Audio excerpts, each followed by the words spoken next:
I don't know about you, but here, everybody and their mom has the flu.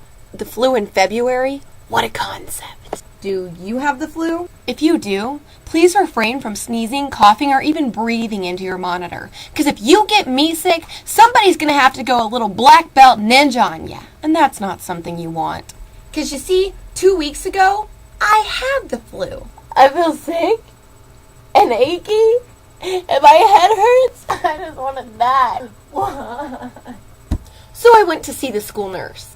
I thought it was a good idea at the time, but after she had spent 10 minutes listening to my ears and then pulled out a stethoscope and started to listen to my chest bone, clavicle,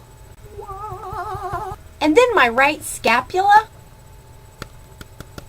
and then proceeded to ask me what kind of medicine I preferred, I thought it was time I went to go see a doctor. Now remember, I'm a college student, so my handy-dandy family pediatrician was not exactly available. In fact, he was probably 3 to 4 hours away in my hometown looking at some other sick kid with the flu. Yeah, so I went to the next best thing, the walk-in clinic.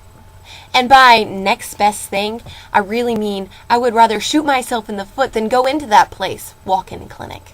You see, I get sick quite often. I've had my share of walk-in clinics. The one that I'm most used to going to, however, is pretty much like death itself. For example, I get there and I get the glorious privilege of waiting in a glorious waiting room for at least 3 glorious hours before I get decent medication from a half-enthused doctor. Glorious! So this time I went to a different one. It started out really well. I only sat in the multicolored waiting room for 30 minutes. Do you realize that that's less than a quarter of the time it took the other place? But here's my favorite part.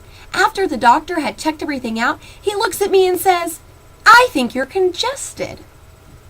I had snot coming out of my eyes. I wanted to look at him and say, "No, really."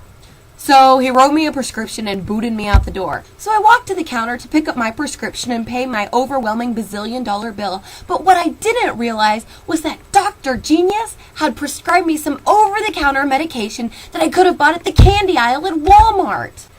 No big deal. He's a doctor, right?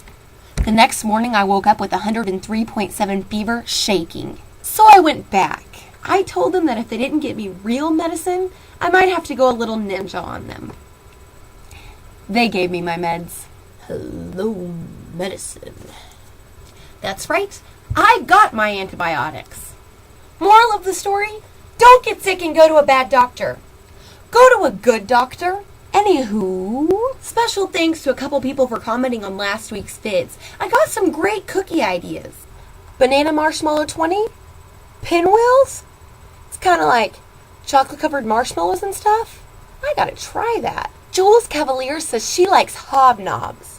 I had no idea what those were until I did a little research. I've got to try some of those. Finishing this along, no, my favorite movie is not My Big Fat Greek Wedding. It's Braveheart. What's your favorite movie? Curious minds want to know, so leave a comment down below. No, really, leave a comment, because I want to know what your favorite movie is. And by the way, I did not call out the Giants Mafia. I imitated them. There's a difference.